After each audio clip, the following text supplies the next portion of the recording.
नमस्कार, मैं ज्योतिषाचार्य आशा त्यागी राजमंगल टाइम्स और धर्म मंच की हस्तरेखा सीरीज में आपका हार्दिक स्वागत करती हूँ। हम रोग और हस्तरेखाएं इस विषय पर पिछली वीडियोस में थोड़ी सी जानकारी ली है, उसी को कंटिन्यू करते हैं कि यदि किसी के हाथ में मंगल पर राहु रेखाएं अधिक हों और राहु रेखाओं को मंगल रेखा काट रही हों तो ऐसे व्यक्ति को कान में खुजली या कम सुनाई, मतलब कानों से रिलेटेड प्रॉब्लम उसको हो सकती है।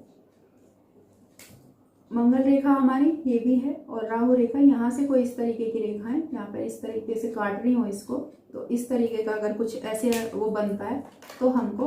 कानों से संबंधित, कान में अक्सर होता है कि ग्रीसिंग, कई लोग होता है कि वो कान के जो होता है इसे एक तरीके से वैक्स कहते हैं, बहुत शौक होता है उन लोगों के मेरे कान में बहुत ईचिंग है और वो वैक्स निकलवाते रहते हैं। वो हमें बिल्कुल नहीं कराना चाहिए। अगर हमारे हाथ में इस तरीके के सिम्टम भी दिखाई दे रहे हैं और कानों में खुजली भी लगातार है तो धीरे धीरे हो सकता है, क्योंकि ये एक तरीके से सेफ्टी गार्ड का काम करते हैं। हमारी जो वैक्स है वो हमारे कानों में सेफ्टी गार्ड का काम करता है, तो भूले से भी वैक्सिंग जो है वो ना निकलवाएं। अगर खुजली होती है तो तुरंत कान का चेकअप कराएं प्रॉपर अपना, जो भी हमारा ENT है उससे। तो मंगल और राहु मिलके अगर इस तरीके से कोई प्रॉब्लम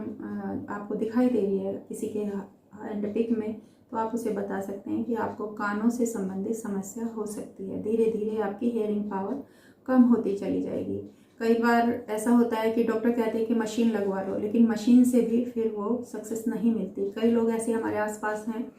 कि उनकी सर्जरी हुई है और मशीन लगा दी गई है, लेकिन फिर भी वो प्रॉपर नहीं सुन पा रहे हैं। तो उनकी जब हैंड पिक देखी गई तो उसमें इस तरीके के सिम्टम आए। मस्तिष्क रेखा में शनि के नीचे द्वीप हो, ये हमारी मस्तिष्क रेखा है और ये शनि के नीचे यहाँ पे कोई इस तरीके का द्वीप हो, यहाँ पे हो, तो हृदय रेखा में भी द्वीप हो दूसरा, और हाथ नरम हो, यहाँ भी कोई द्वीप इस तरीके से होना ये शनि के नीचे ही है। मस्तिष्क रेखा में भी और यहाँ पर हृदय रेखा में भी, दोनों में द्वीप हो और जो हाथ का टच है वो बहुत सॉफ्ट हो, नरम हो, लचीला हो। तो ऐसे व्यक्ति के जो है नाक से रिलेटेड, जैसे होता है नेजल ड्रॉप डालने की नौबत आ जाती है, यहाँ पे खर्राटे लेते हैं ऐसे लोग, और उनको जो है साउंड स्लीप, ना खुद सोते हैं और ना दूसरों को सोने देते हैं, तो उनको नाक से संबंधित मांस बढ़ जाना जैसे कहते हैं, कोई कहता है हड्डी बढ़ गई, मांस बढ़ गई, उनकी सर्जरी करवाने की नौबत आ जाती है। तो देखिए आप मेरी सारे उसमें अगर थोड़ा सा नोटिस करें तो शनि का इन्वॉल्वमेंट, मसल्स का सिकुड़ना, मसल्स का फैलना, जो भी है वहाँ इन्वॉल्वमेंट शनि का जरूर आ रहा है। मस्तिष्क रेखा और हृदय रेखा दोनों पर द्वीप हैं और शनि पर्वत के नीचे है, और हाथ का जो टच है वो लचीला है, वो सॉफ्ट है, जीवनी शक्ति की थोड़ी सी हमें कमी नजर आ रही है। तो ऐसे लोगों को बाय बर्थ ही,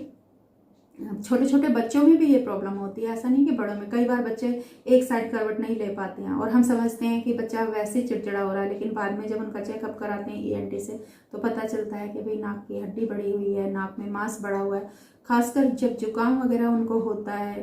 तो सर्दी होती है, तब उन्हें नेजल ड्रॉप लेने की परेशानी, मतलब ज़रूरत पड़ती है इस परेशानी के चलते। नाक से संबंधित कोई भी परेशानी अगर किसी को है तो आप ये चिन्ह ढूंढिएगा, और अगर ये चिन्ह है तो फिर इस बीमारी को डायग्नोज कराने के लिए ENT के पास जाने की एडवाइस दीजिएगा। नेक्स्ट है कि उंगलियां आगे ना झुकने वाली हों, जैसे कई बार उंगलियां होती कि पीछे कोई, कई लोगों की उंगलियां जो है इस तरीके से होती हैं। आप, मेरे पास ऐसी कोई पिक नहीं है, लेकिन कई बार आप देखेंगे, अगर आप इंटरेस्टेड हैं हस्तरेखा में और आप आसपास में बहुत से लोग, हमसे दिन में पता नहीं कितने लोग मिलते हैं, तो कई लोगों की जो उंगलियां होती हैं वो पीछे की तरफ कोई होती है, वो आगे को ऐसे कम झुकी हुई होती है, ऐसे करते वो पीछे को झुकी हुई दिखाई देती हैं। और हाथ जो है वो कोमल हो, अंगूठा तर्जनी के बीच जो है गैप कम हो,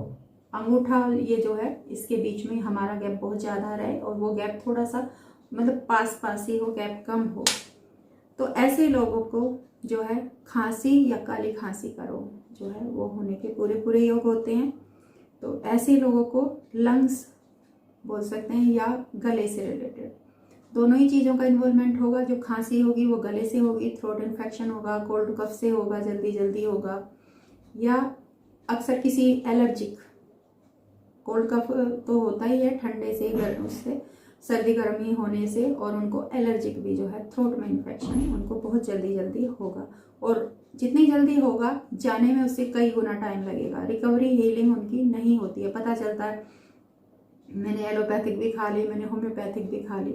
तो ये वाली समस्या अगर हमारे इस तरीके की हथेली है, अंगूठा और जो तर्जनी है उनके बीच में डिफरेंस कम है और जो हाथ का टच है वो सॉफ्ट है, तो आप बोल सकते हैं। या फिर किसी की खांसी, ये एक हमारे लिए सीखने का भी माध्यम है कि अगर किसी की खांसी जो है हो तो जाती है, किसी को कई बार कहते हैं बहू है, बेटी है, बच्चे, अरे इसे तो खांसी बहुत लॉन्ग टाइम तक रहती है, खांसी जाती नहीं है, तो आप देखिएगा उसके अंदर ये तीनों सिम्टम जरूर आपको नजर आएंगे। ये हमारे लिए एक शोध का विषय भी होता है कि हम कहीं से सुनते हैं, हम कहीं से पढ़ते हैं, उसे प्रैक्टिकली भी हम करें। तो दोनों ही अपॉर्चुनिटी आपके पास हैं कि अगर सिम्टम है तो आप उसे बोलिए कि ये हो सकता है, और अगर हो चुका है तो फिर आप उस चीज़ को सर्च कीजिएगा कि जो हम आपको बता रहे हैं कि कहीं इसके हथेली में ये वाले चिन्ह तो नज़र नहीं आ रहे, ये वाले सिम्टम तो नहीं है इसके हाथ के उस बनावट में या जो रेखाएं हैं उनके बीच में। यदि भाग्य रेखा को एक से अधिक रेखाएं काटें, भाग्य रेखा हमारी यहाँ से होती है और इसको कोई रेखा यहाँ से काट दे या कोई रेखा कहीं से भी काट दे, एक से ज़्यादा रेखाएं इस पर कट का चिन्ह बनाती हैं। जीवन रेखा को राहु रेखा काटे, राहु के मैदान से यहाँ से कोई रेखा काटती है। भाग्य रेखा मोटी से पतली हो रही हो, स्टार्टिंग में तो ये बहुत वेल डेवलप है, ऊपर जाते जाते जो है ये थोड़ी हल्की होती चली जाती है, ये मोटी ही बन के आ रही है, तो ये इस तरीके से थोड़ी हल्की हो जाती है। तो ऐसे में लोगों को गठिया रोग, जैसे लोग होता है कि बैठ के उठा नहीं जा रहा, जॉइंट पेन होता है, ओल्ड एज में खासकर लेडीज़ में ये प्रॉब्लम बहुत ज़्यादा होती है, हालांकि आजकल जेंट्स में भी होने लगे, लेकिन लेडीज़ में गठिया बाय का बहुत ज़्यादा वो होता है। तो इसका जो है जीवन रेखा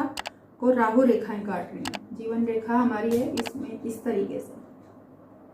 यहाँ से कोई रेखा इस तरीके से अगर काटती है, और जो हमारी भाग्य रेखा है उस पर एक से अधिक रेखाएं भाग्य रेखा को भी काट रही हैं, जीवन रेखा को भी काट रही हैं, और भाग्य रेखा धीरे धीरे जो है ऊपर की साइड पतली होती हुई चली जा रही है। तो ऐसे लोगों को भाग्य रेखा उस रेखा को बोलते हैं हम कि जो स्टार्टिंग तो मणिपद से भी हो सकती है, स्टार्टिंग मिड पॉइंट से भी हो सकती है, स्टार्टिंग उसका यहाँ पे हमारी मस्तिष्क रेखा से भी हो सकता है, और स्टार्टिंग उसकी यहाँ से भी हो सकती है, लेकिन एंडिंग पॉइंट उसका शनि पर्वती होता है। तो मेरी इस बात को जरूर फिर से नोटिस करें कि शनि का इन्वॉल्वमेंट कहीं ना कहीं हमें muscular pain, muscular problem, blockage जो भी है, हमें चाहे हार्ट से, आर्टरी से, किसी से भी रिलेटेड जो है उसमें शनि का इन्वॉल्वमेंट बहुत जरूरी होता है। नेक्स्ट है कि हृदय रेखा की एक शाखा गुरु पर, हृदय रेखा से एक शाखा हमारी इस तरीके से गुरु की तरफ को जा रही है और दूसरी शनि पर हो इस तरीके से। अगर हृदय रेखा के इस तरीके की कोई शेप आ रही है और जीवन रेखा सीधी, अधूरी और हाथ नरम हो, जीवन रेखा सीधी है, कर्व लिए हुए कम है, क्योंकि पिछली उसमें वीडियोस में मैंने बताया था कि जीवन रेखा जो है हमारी जितनी कर्व लेगी उतना ही उसमें इम्यूनिटी ज़्यादा होगी। तो ये स्ट्रेट है, कर्व नहीं लिया है इसने यहाँ पे। तो अगर इस तरीके से सीधी है और छोटी भी है, छोटी जितनी छोटी होगी उतनी ही एज में जल्दी परेशानी आ जाएगी, और हाथ नर्म है, इन्हें गले के रोग लगे ही रहते हैं। तो यहाँ पे फिर देखिएगा शनि का इन्वॉल्वमेंट, जो हमारी जो यहाँ पे है हृदय रेखा, उसकी एक ब्रांच हमारी बृहस्पति पर गई, एक ब्रांच जो है उससे निकल के शाखा शनि पर्वत पर गई। जीवन रेखा हमारी स्टेट है, इट मीन हमारी इम्यूनिटी कम है, यहाँ पर इस तरीके से जैसे कर्व है, इसमें कर्व कम है। तो ऐसे लोगों को गले से रिलेटेड जो प्रॉब्लम्स हैं वो लगी रहती हैं। यदि मस्तिष्क रेखा दोषपूर्ण हो, मस्तिष्क रेखा कटी हुई हो, छोटी हो, हल्की हो, जाल युक्त हो या द्वीप हो, किसी भी तरीके से हो, लहर खाती हुई हो या शाखा युक्त हो, तो दोनों हाथों में टूटी हुई हो, तो ऐसे लोगों को कोई ना कोई सर्जरी का सामना जरूर करना पड़ता है। कई लोगों को आपने देखा है पथरी का हो चुका, बेबीज के होने में जो है सर्जरी हुई, सिजेरियन डिलीवरी हुई है उनकी, उसके बाद भी गॉल ब्लैडर का ऑपरेशन, मतलब 4-4, 5-5 ऑपरेशन उन लोगों के होते ही रहते हैं। तो अगर इस तरीके का कोई सिम्टम आता है किसी की हथेली में, तो हमें ये फलित करने में कोई संकोच नहीं करना चाहिए कि भाई आपके सर्जरी के योग बनते हैं, एक से ज़्यादा मल्टीपल सर्जरी के। तो जानकारी अभी और भी है इसमें, यहीं तक, आगे की वीडियो में लेके फिर से हाजिर होते हैं। नमस्कार, धन्यवाद।